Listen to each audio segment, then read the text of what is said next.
Happy New Year mga ka-good vibes! Hug muna tayo. Excited yan ha. Grabe no, before anything else, huminga ka nga muna.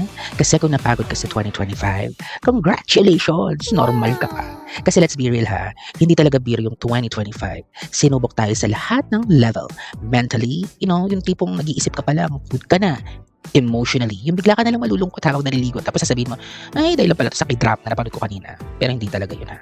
At financially, yung sahod mo kasi minsan dumadaan lang, di ba? Nag-hello, nagbababay, hindi man na nagstay. 2025 was very chaotic. Napaka-unpredictable, no? Parang ikaw, may plano ka sa umaga tapos by lunch, iba na naman yung problema mo. May mga araw nagigising ka na lang tapos sasabihin mo, Lord, ano ba itong plot twist na to? Pero minsan, parang gusto mo na lang huminto, di ba? Mag-log out sa buhay, mag-file ng leave, kahit di mo naman alam kung saan ka pupunta. Pero Beshi, ito yung hindi natin napapansin eh.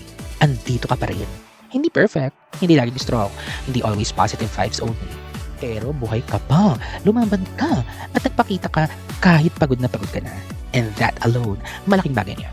Hindi lang tayo nagtiis, hindi lang tayo nag-survive, nag-adjust tayo, nag-improvise kahit walang manual, nag-isip kahit overloaded na yung utak natin, nagpatuloy kahit ang gusto mo na lang matulog ka na ng 3 days straight. Tumayo ka para sa sarili mo, tumayo ka para sa mga mahal mo, at minsan, tumayo ka kahit nanginginig na yung tuhod mo. At alam mo kung bakit importante yun? Kasi resilience isn't pagiging manhid eh. Hindi siya pagiging okay lang kahit hindi. Resilience is showing up. Kahit hindi ka buo, kahit takot ka, kahit pagod ka. Resilience is saying, hindi ko pa kaya lahat, pero susubukan ko ulit bukas. Kaya ngayong 2026 na mga beshi, hindi tayo nagsisimula sa zero ha. Hindi tayo blank slate. Hindi tayo clueless ulit. Nagsisimula tayo sa experience. Mas makapalabalat, pero may puso pa rin. Mas matalas na pag-iisip, pero marunong pa rin magpahinga. At mas alam mo na kung ano yung worth it at kung ano ang hindi na uulitin. Mas handa ka na. Hindi dahil mas madali ang buhay, kundi dahil mas kilala mo na ang sarili. At ano man ang dumating this 2026, problema, challenge, plot twist, unexpected Meralco bill, kakayanin mo yan. Hindi kasi superhero ka eh, kundi kasi naranasan mo na yung hirap at nalagpasan mo, diba? So, Beshi, mga good vibes, bago tayo mag-move on ha, thank you ha, thank you sa sarili mo, sa tapang na hindi palaging maingay, sa effort, kahit walang applause, sa pagbangon, kahit walang siguradong outcome.